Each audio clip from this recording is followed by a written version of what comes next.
All right, everyone. Welcome back to the Schlank Show.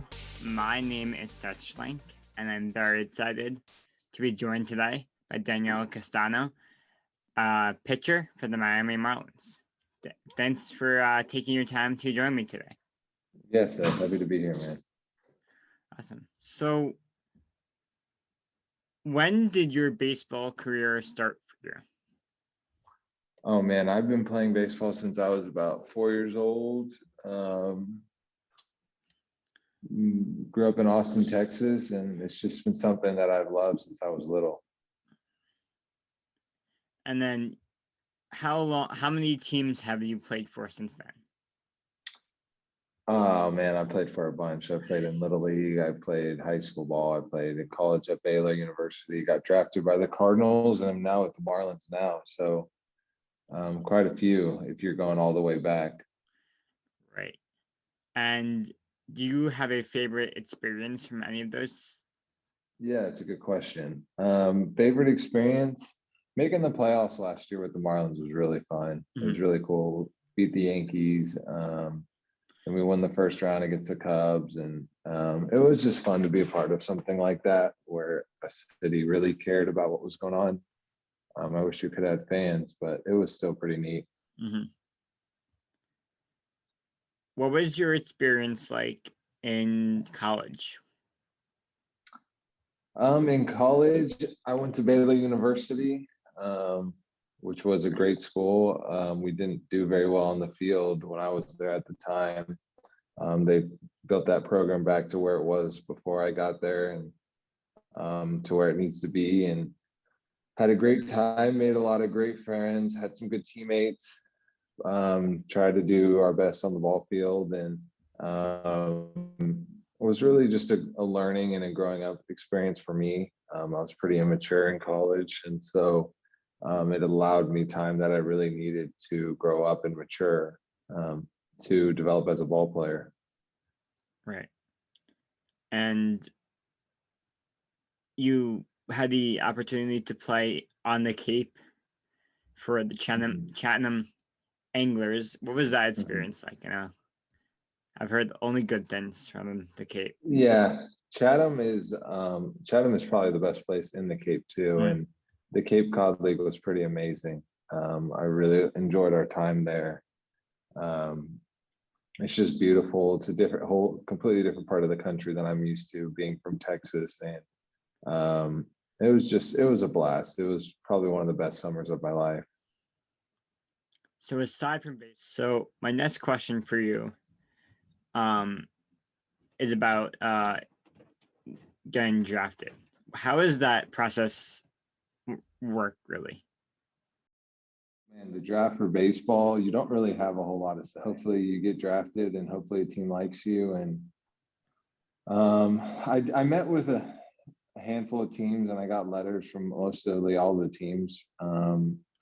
But the Cardinals were the ones who picked me. I was hoping to go earlier in the draft, but it just didn't work out that way, Lord willing. And it was a blessing to go to the Cardinals because they're just incredible at developing pitchers, and was able to get under some great coaches and pitch and learn, and then get traded over to an organization where there's more opportunity because the Cardinals were stacked, and was able to pitch well with, the Marlins, and get an opportunity in the major leagues.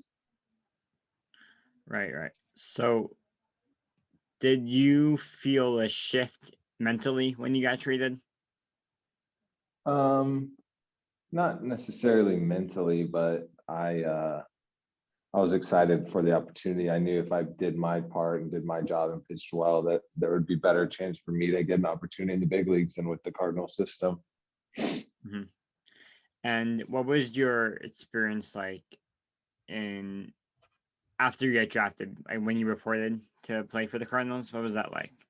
Yeah, it was pretty cool. I was on a really good team, but I showed up out of shape, and I showed up just not prepared, thinking, I'm good, I can just get by.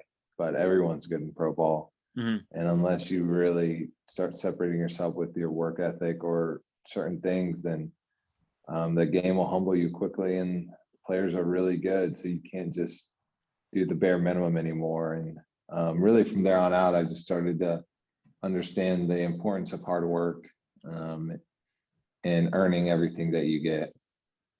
Right, so earning everything. You were able to earn a call-up last season. How awesome was that? How did you feel to be able to get called up in a season that was not ordinary by any means?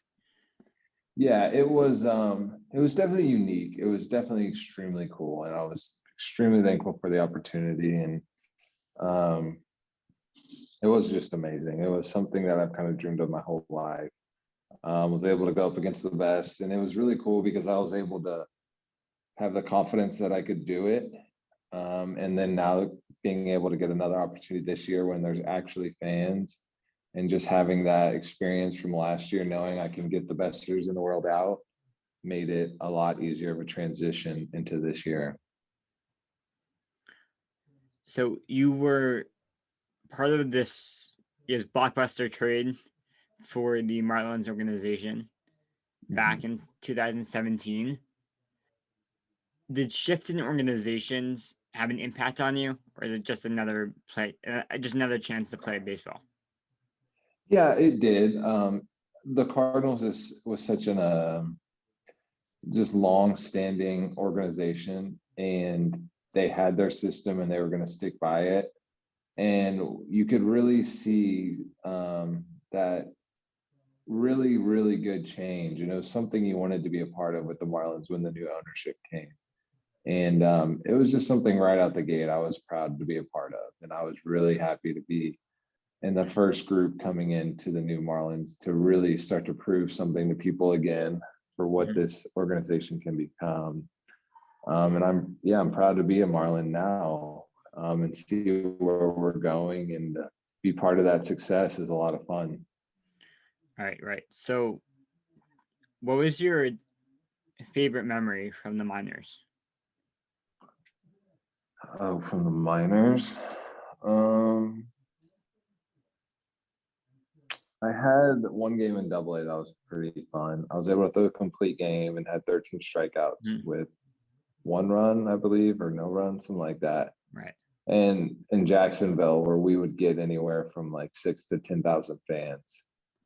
So that was a really special night, and my grandparents were there, and it was a really fun, memorable night for the minor leagues.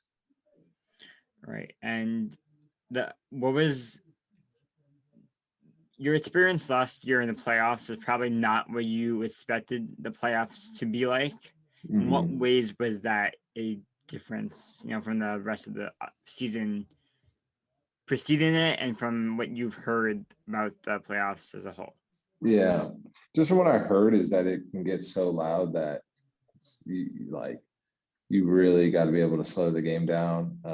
But at the same time, there may have not been fans, but you could just feel the weight of the games a little bit more. You could tell that those games definitely meant a lot more.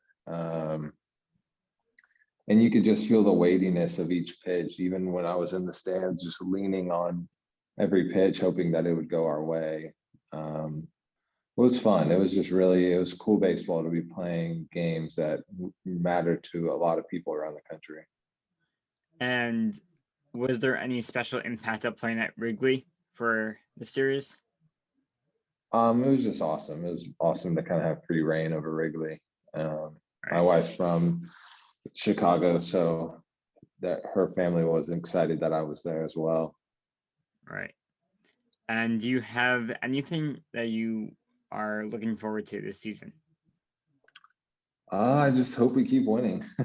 Right. I would love to add on to what we did last year. And I know a lot of people say that it was kind of a fluke that the Marlins made the playoffs, or not, but just that maybe we were one of the teams picked, and we're picked last again this year. And a lot of people write me off the same way, that it's not sustainable what I can do or whatever. So hopefully we can just continue to win ball games.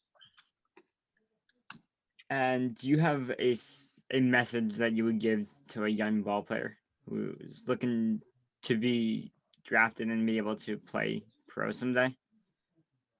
Yeah, I would just say continue to have fun. Enjoy the game. It's a process. you got to earn it every day. But just have fun, enjoy your time with your teammates, and keep those memories is probably the most important thing. Hey, Mom, it's me. All right. Thank you again to our very special guest, Daniel Castano, pitcher for the Miami Marlins. For today, thank you again for joining us, and we will see you very shortly on the next episode of The Schlank Show.